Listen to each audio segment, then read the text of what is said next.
ఇది కోళ్ళకి ఇలా గూడు కట్టుకున్నాను సిమెంట్ ఇటుకలతోని. ఇట్లా క్రాస్ ఇట్లా రాడ్స్ వేసిన, ఈ రాడ్స్ మీద నైట్ పడుకుంటేనే. ఇది అల్యూమినియం, ఇది వాటర్, అది లోపల పెట్టాలి. అది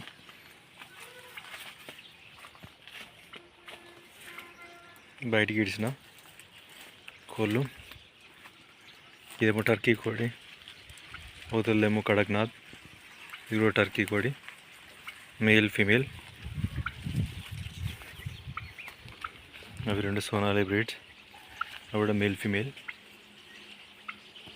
ఇదివరకు చిన్న నాటుకోడి పిల్లలు ఉండే కానీ అవన్నీ లేవు, మరి వెదర్ చల్ల ఉండేసరికి చనిపోయినవి. ఇప్పటివరకు అయితే అవి రెండు సోనాలి, ఇది టర్కీ, అది కడక్నాథ్. ఇది టర్కీ, ఇది ఫీమేల్, ఇది మేల్. టర్కీలో కడక్నాథ్ ఒకటే ఉన్నది ఫీమేల్, మళ్ళీ ఒక మేల్, రెండు ఇంకో పేరు తీసుకురావాలి. మొత్తం 3 తీసుకురావాలి. వాడికి జోడి ఉంటే చూడాలి.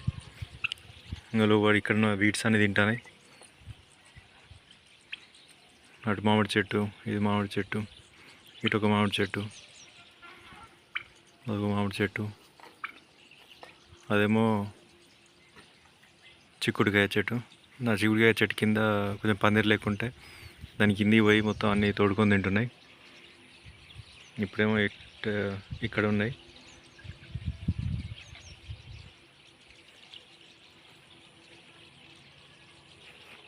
ఇక్కడ చిన్న చిన్న వీడ్స్ అవన్నీ తినుకుంటా పురుగులు ఏమన్నా కూడా తింటానే. ఇట్లనే గ్రో అయితే చూడాలి. ఇంకట్లనే ఈ కడక్నాథ్ ఒక పేరు, ఒక ఫీమేల్, మొత్తం 3 కడక్నాథ్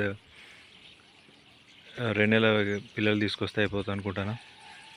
ఇవి కూడా కడక్నాథ్ ఎగ్స్కి మంచిది అట, అందుకే తీసి ఇక్కడ వేసినామంటే ఎగ్స్ కొంచెం పెద్ద అయిన తర్వాత కూడా మనకు యూజ్ ఉంటుంది. చూడాలి ఇక.